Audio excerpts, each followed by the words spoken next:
The registered dietitian freaked out by all the talk of insurance audits. Are you going through an insurance audit right now, or is it just top of mind in your head because you've heard so many people talk about it? Hey everyone, I'm Amy Plano. I am the reimbursement dietitian, and I'm here to simplify the reimbursement process for all registered dietitians and CNSs accepting insurance in your practice. And I thought it would be really good today to talk about some tips and just give you guys some overall understanding of insurance audits, medical requests, what they are, and what you can expect.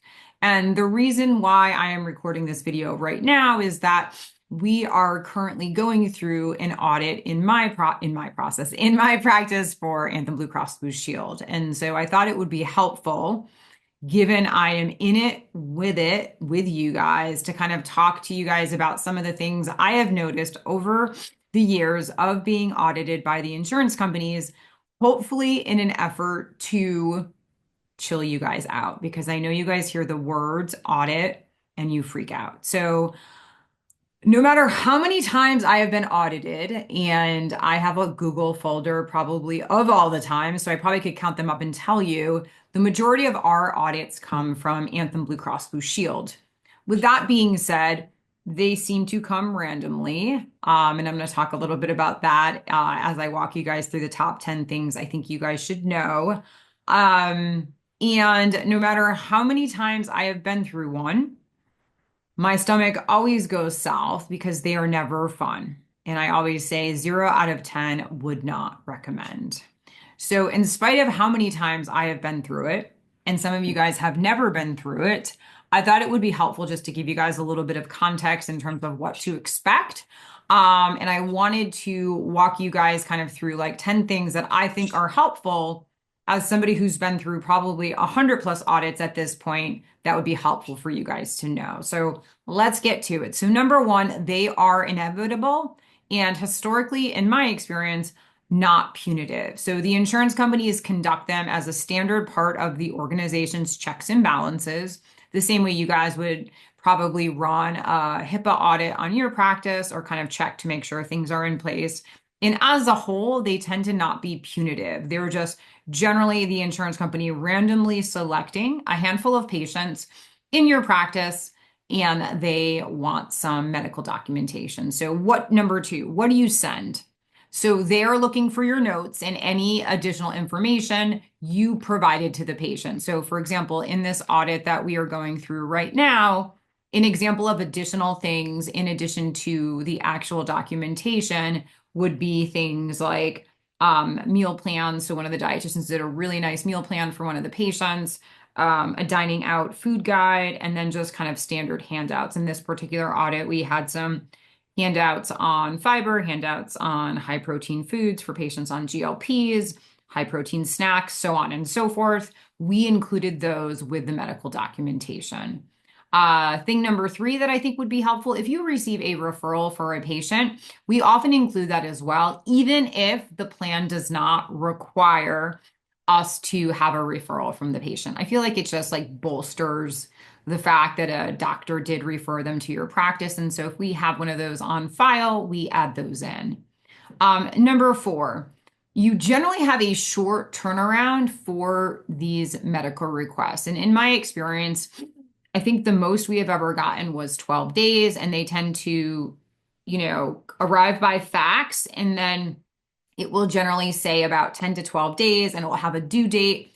In my experience, also, they will call you, sometimes even if you have submitted it on time. And number two, if you have not submitted it on time, they will be calling, looking for those documentations. There must be just a person somewhere that just sits there all day. So, number five, with that being said, you can often ask for an extension. I have seen some insurance companies give anywhere of an additional 7 to 10 days. There'll be a phone number, and what you will generally be providing when you call would be, I think, like your site ID. And what I have noticed for us is that site ID actually generally doesn't change over the periods of the audit. So if we were audited last year, our site ID is generally the same one for the same insurance company. Number six, most important because I know you guys are there. Don't freak out. Most of the time, your RDN's notes are really good. They might be missing a handful of things, but they are generally fairly strong. Dietitians tend not to be a lazy bunch when it comes to their documentation, so I would not be freaking out. Number seven, and we'll link this below the video. If you need support or have questions actually on AI charting to make this process easier, I know a lot of dietitians are loving AI charting. Some of my rockstar coaching clients actually put together a tutorial on using Heidi. And so I'm going to link that below the video. So if you guys want to go check that out, and if you have a hard time finding it, it's also just on my YouTube channel here, so you guys can search for it. But it's been really popular and, like I said, it can be really helpful if you're super stressed out about documentation in terms of getting it done. I know for some really type A dietitians, it has changed the game. Number eight, medical documentation generally does not come directly from the insurance companies. And I think for many dietitians, they think it's actually a scam because the fax does not originate or the phone call does not originate from, say, Blue Cross Blue Shield or Cigna. It comes from a third party who is doing the actual audit. So in this particular audit that we are going through, the third party working on behalf of Anthem is Innovalod, and that is pretty typical for Anthem products. So if you think if you think it is a scam, it's probably not. It's just a third party, and they will generally say that in the cover letter that they're working on behalf of the insurance company. And I know it can seem like a scam, but it's actually not. Number nine, what you need to know is you can generally fax your notes. So that's why I'm a huge fan of having a fax. If you need a fax or recommendations, drop your questions in the comments below. If you put your email, I can send you a link to the fax that we use in my practice. And I've been super pleased with it. So you can fax them, or a lot of times you can print out a FedEx label. The directions will generally be kind of in the first set of cover letters that come with the fax for the medical audit. But you cannot mail the notes like via standard mail. So you can't put them like in a white envelope and just send them away. And generally the company doing the audit will give you like a prepaid shipping label so you don't have to pay for it. In number 10, this is a question I get a ton, is like what types of patients do they generally select? In my practice, it seems to be like, I don't even know if this is a word, a smattering, a wide variety of types of patients. In this last audit that we are going through right now, they selected some patients we saw once, some patients we saw 2 or 3 times, a patient we saw, I think, 7 times, and then they will generally pick a patient that we saw more frequently, like weekly or every couple weeks for that last year. So the medical request we are moving through right now is for all visits for 2024. So that's an overview. I know a lot of you guys are super nervous. You shouldn't be, because I've looked at your notes and they're generally very good.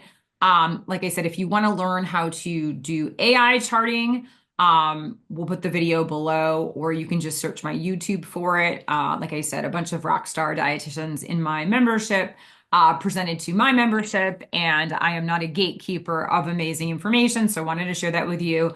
And we'll also put below this video, which I think has gotten like really, really, really good reviews. And I don't just say that because I presented them.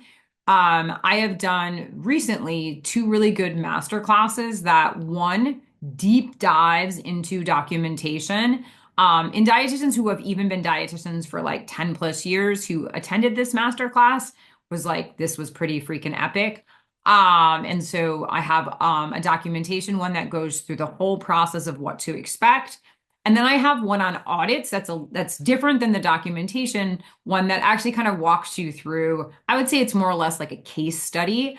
And I show you different examples from different insurance companies relative to what the audit looks like, and kind of goes more deep into audits. And I touch upon documentation in that one, but that is more audit specific. So those are 2 pretty awesome resources. Once again, I don't mean to like pat myself on the shoulder, but those are really good.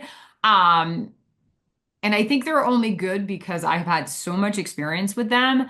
And I have had so much experience with working with hundreds of dietitians each year who go through them as well. So that is all I got for you today. I wanted to just give you guys kind of just an overview of what you can expect during an insurance audit, as well as provide you guys with some additional resources. And the main thing is don't freak out. Like I said, as a whole, your notes are very good.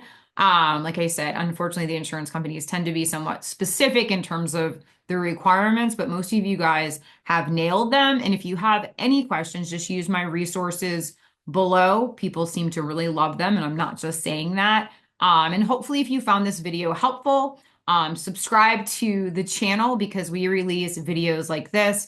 This is a topic just has been top of mind because I know a lot of you guys have been going through audits, and we are not immune to them either. And they're not fun no matter how many times you've done them. So I'm going to take off now and go back to finishing them up. I'm Amy Plano. I'm the reimbursement dietitian, and I am always here to help and simplify the reimbursement process for all registered dietitians and CNSs accepting insurance in their practices. The main thing is don't freak out. Like I said, as a whole, your notes are very good. Like I said, unfortunately, the insurance companies tend to be somewhat specific requirements, but most of you guys have nailed questions. Just use my resources below them, and I'm not just